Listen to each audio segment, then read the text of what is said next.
Hello friends, welcome है आपका मेरे यूट्यूब चैनल पूजा डागर जी के क्वेश्चन फॉर ऑल एग्जाम। आज करेंगे भारत की विदेश नीति और संयुक्त राष्ट्र संघ। उससे पहले वीडियो को लाइक, शेयर और सब्सक्राइब कर लीजिए। और आप किसी भी एग्जाम की तैयारी कर रहे हो उससे रिलेटेड यहाँ पर क्वेश्चंस आपको मिलेंगे ही मिलेंगे, तो ध्यान से करना है क्वेश्चन और वीडियो में एंड तक जुड़े रहिए। क्वेश्चन नंबर 1 से स्टार्ट करते हैं। गुटनिरपेक्ष देशों का प्रथम सम्मेलन कहाँ हुआ था?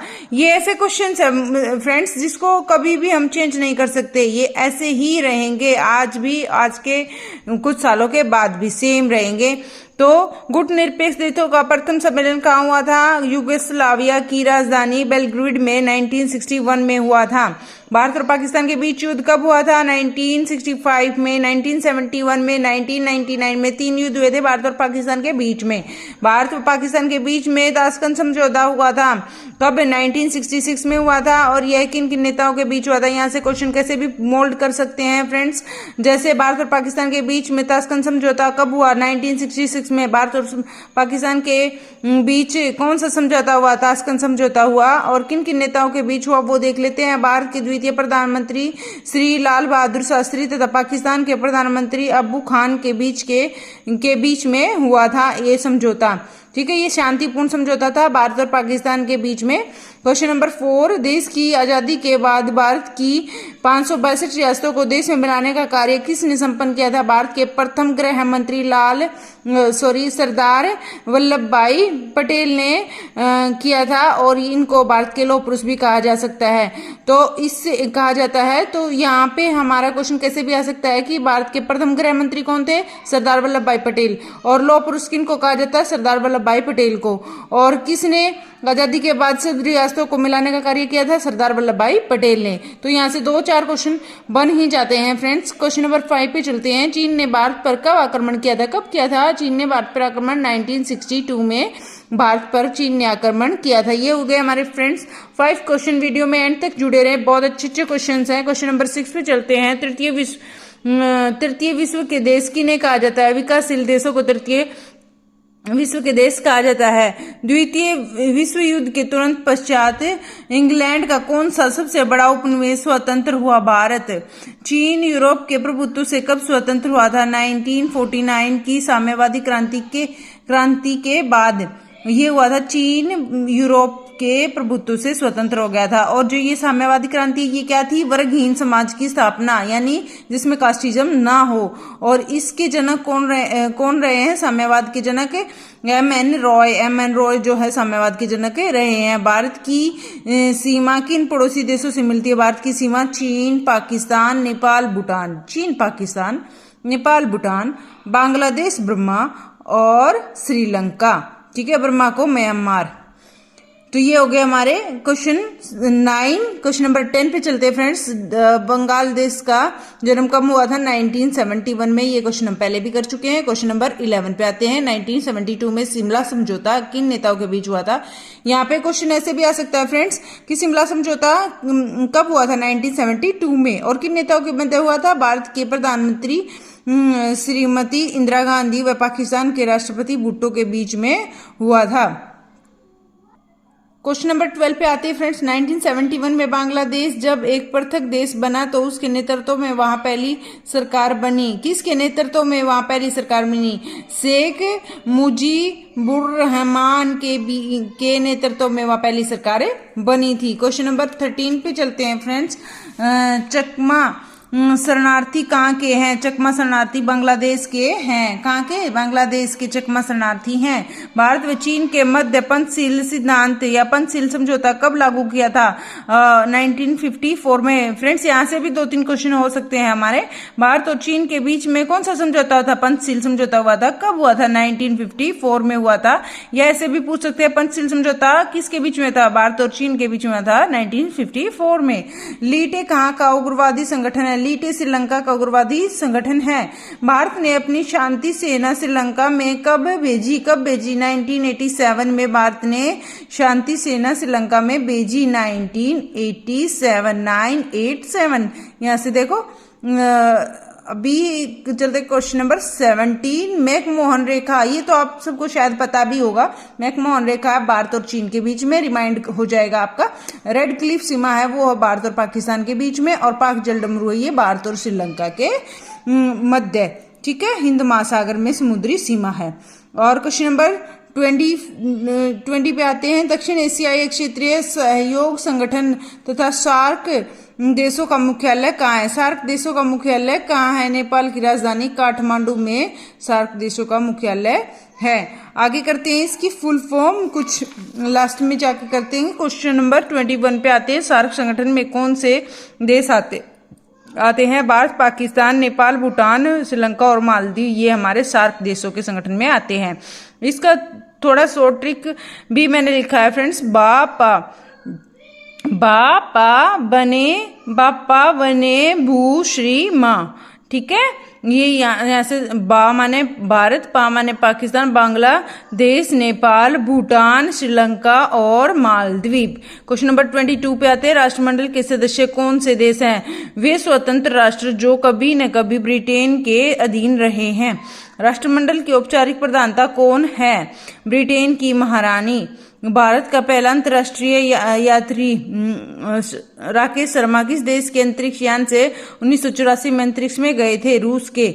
यहाँ से भी 2-3 क्वेश्चन हो सकते हैं। भारत के पहले अंतरिक्ष यात्री राकेश शर्मा, और कब गए थे? 1984 में। और किस देश से गए थे? रूस से, ठीक है। तो 25 क्वेश्चन। द्वितीय विश्व युद्ध के दौरान अमेरिका के राष्ट्रपति कौन थे? दूसरे विश्व युद्ध के दौरान अमेरिका के राष्ट्रपति थे रूजवेल्ट। दियागो गार्सिया द्वीप कहाँ है? दियागो गार्सिया द्वीप हमारा हिंद महासागर में। दियागो गार्सिया द्वीप पर किस देश की फौजों ने सैनिक अड्डे बनाए हुए हैं? अमेरिका की फौजों ने सैनिक अड्डे बनाए हुए हैं। संयुक्त राष्ट्र संघ की स्थापना कब हुई थी? 24 अक्टूबर 1945 में। फ्रेंड्स 1945 सबको याद हो जाता है, 24 अक्टूबर ये याद रखना है। तो चलते क्वेश्चन नंबर 29 पर। अमेरिका के किस राष्ट्रपति ने विश्व संगठन का नाम संयुक्त राष्ट्र संघ प्रस्तुत किया? रूजवेल्ट ने किया था। कौन सा यूरोपीय देश अभी भी संयुक्त राष्ट्र संघ का सदस्य नहीं है? स्विट्जरलैंड जो है यूरोप का देश है, ये है अब अभी भी संयुक्त राष्ट्र संघ का सदस्य नहीं है। संयुक्त राष्ट्र संघ का मुख्य कार्यालय कहाँ है? न्यूयॉर्क, अमेरिका में। संयुक्त राष्ट्र संघ का मुख्य कार्यालय है न्यूयॉर्क, अमेरिका में। मोस्ट इंपोर्टेंट क्वेश्चन है। 32 क्वेश्चन पे चलते हैं। संयुक्त राष्ट्र संघ के 6 प्रमुख अंग कौन से हैं? महासभा, सुरक्षा परिषद, आर्थिक और सामाजिक परिषद, न्याय परिषद, अंतर्राष्ट्रीय न्यायालय और सचिवालय, ये है हमारे 6 प्रमुख अंग। संयुक्त राष्ट्र की संसद किसे कहा है? महासभा को संयुक्त राष्ट्र की संसद का है। Question number 34। संयुक्त राष्ट्र ने किस वर्ष बाल अधिकारों की घोषणा की थी? बाल अधिकारों की घोषणा की थी 1959 में। संयुक्त राष्ट्र ने कौन सा वर्ष बाल वर्ष घोषित किया? बाल वर्ष घोषित किया 20 साल के बाद 1979 में। संयुक्त राष्ट्र की महासभा ने मानव अधिकारों का घोषणा पत्र कब स्वीकार किया?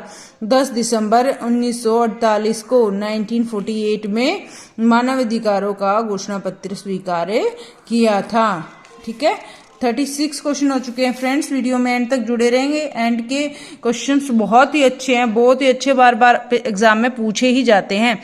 37। संयुक्त राष्ट्र महासभा की पहली महिला अध्यक्ष भारतीय थी, कौन थी? संयुक्त राष्ट्र महासभा की पहली महिला अध्यक्ष थी विजय लक्ष्मी पंडित, जो कि कौन थी? भारत के पहले प्रधानमंत्री पंडित जवाहरलाल नेहरू की बहन थी, ठीक है। भारत के पहले प्रधानमंत्री का नाम भी पूछा जा सकता है, पंडित जवाहरलाल नेहरू, और उनकी बहन थी जो है संयुक्त राष्ट्र महासभा की पहली महिला भारतीय अध्यक्ष थी।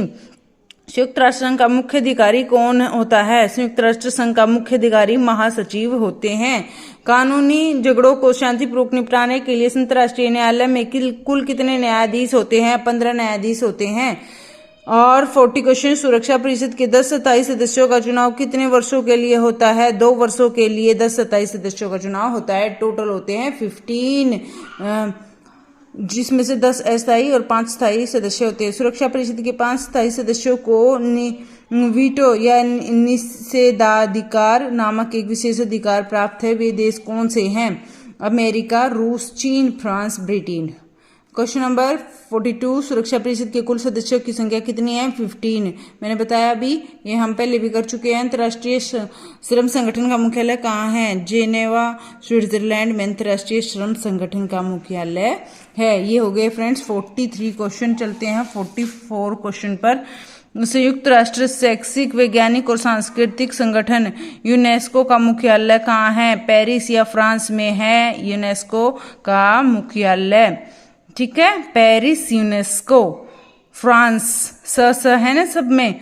तो चलते हैं इसकी फुल फॉर्म देखते हैं। United Nation Educational, Scientific and Cultural Organization. और ये जो हुआ था, इसी संस्था की स्थापना हुई थी 16 नवंबर 1945 में।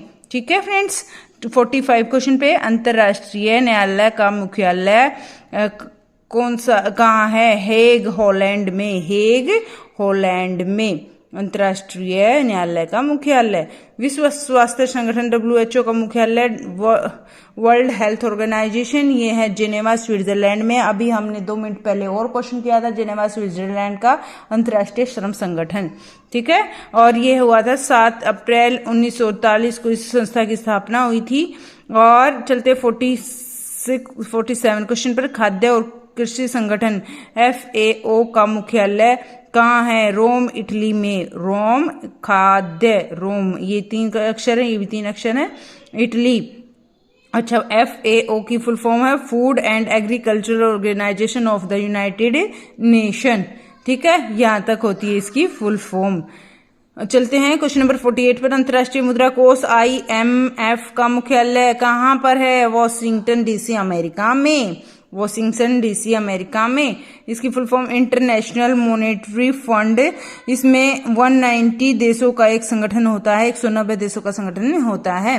क्वेश्चन नंबर 49, अंतर्राष्ट्रीय बाल आपातकालीन कोष या यूनिसेफ का मुख्यालय कहाँ है? न्यूयॉर्क, अमेरिका में। यूनिसेफ का मुख्यालय न्यूयॉर्क, अमेरिका में। ठीक है, इसकी फुल फॉर्म क्या होगी? इसकी फुल फॉर्म होगी, वो यूनेस्को था, ये यूनिसेफ है। अभी इसकी फुल फॉर्म देखते हैं। United Nation International Children's Emergency Fund with was established in 46, establish हुआ था 46 में। ठीक है, और ये हुआ था हमारा यूनेस्को 45 में। फिर यूनिसेफ हमारा बाद में आया था।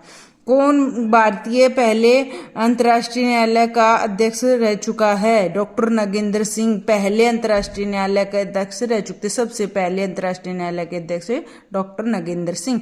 Thank you so much guys. अभी मिलते हैं फिर एक नई वीडियो के साथ। अब मेरे चैनल को सब्सक्राइब कर लीजिए और वीडियो को लाइक और शेयर कर दीजिए जाने से पहले। Thank you so much, take care. फिर मिलते हैं, बाय बाय।